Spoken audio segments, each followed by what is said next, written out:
बिस्मिल्लाहिर्रहमानिर्रहीम। अस्सलाम वालेकुम, वेलकम टू माय चैनल।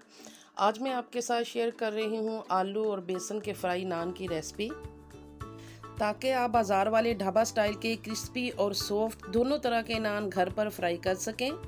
इसको घर में बनाना बहुत इजी है।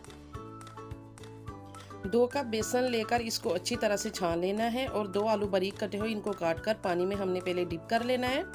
इसमें जो स्पाइसेस जाएंगे वो ये हैं: सुरख मिर्च 1 टेबलस्पून, काली मिर्च पाउडर 1 टीस्पून, नमक हाफ टेबलस्पून या हस्बे जायका, जीरा पाउडर 1 टीस्पून, धनिया कुटा हुआ 1 टेबलस्पून, हरी मिर्च 3 से 4 कटी हुई, पालक 2 टेबलस्पून और 2 प्याज बारीक कटे हुए लिए हैं मैंने। इन सब चीज़ों को 1 बाय 1 इसमें डाल देंगे। प्याज और आलू हमने थोड़े से बचा लेने हैं, वो बाद में इसको देख कर के ये ज़्यादा थिक ना हो जाए बाद में ऐड कर लेंगे। अगर आपने अभी तक मेरे चैनल ज़ाहिदा फूड सीक्रेट्स को सब्सक्राइब नहीं किया तो मुझे सपोर्ट करने के लिए प्लीज़ जल्दी से मेरे चैनल को सब्सक्राइब कीजिए। बैटर इसका ज़्यादा ना पतला हो ना सख्त हो, पानी थोड़ा थोड़ा करके हमने इसमें ऐड करना है। बिल्कुल इस तरह का बैटर होना चाहिए। अगर आप नान सॉफ्ट फ्राई करना चाहते हैं तो इसको पहले अच्छी तरह से दोनों तरफ से पानी लगा लीजिए और इसके बैक साइड पे पहले हमने बेसन लगाना है थोड़ा सा,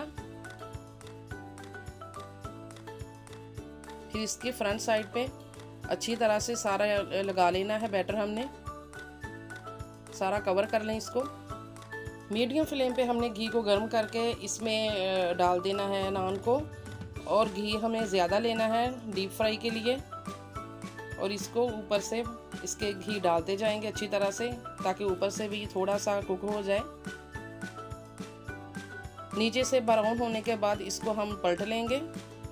ये देखिए कितना प्यारा इसका कलर आ चुका है नीचे से। अब तकरीबन हमें 1.5 से 2 मिनट इसको अच्छी तरह से फ्राई करना है इसमें, ताकि जो इसका मटेरियल है वो अच्छी तरह से पक जाए। ये देखें माशाल्लाह कितना प्यारा हमारा नान फ्राई हो चुका है। इसी तरह हम अपने 5 नान फ्राई कर लेंगे। अगर आपको नान को क्रिस्पी बनाना है तो इसके ऊपर पानी नहीं लगाइएगा। ये देखें नान तैयार हो चुके हैं हमारे, माशाल्लाह कितने प्यारे लग रहे हैं और सॉफ्ट भी अंदर से बहुत ज़्यादा है। ये देखें तोड़ के मैं दिखा रही हूँ आपको, बहुत मज़े के लग रहे हैं। अगर आपको मेरी ये रेसिपी अच्छी लगी हो तो इसको लाइक और शेयर ज़रूर कीजिएगा और मेरे चैनल को सब्सक्राइब कीजिएगा। अपनी फैमिली का बहुत सारा ख्याल रखिएगा। अल्लाह हाफिज़।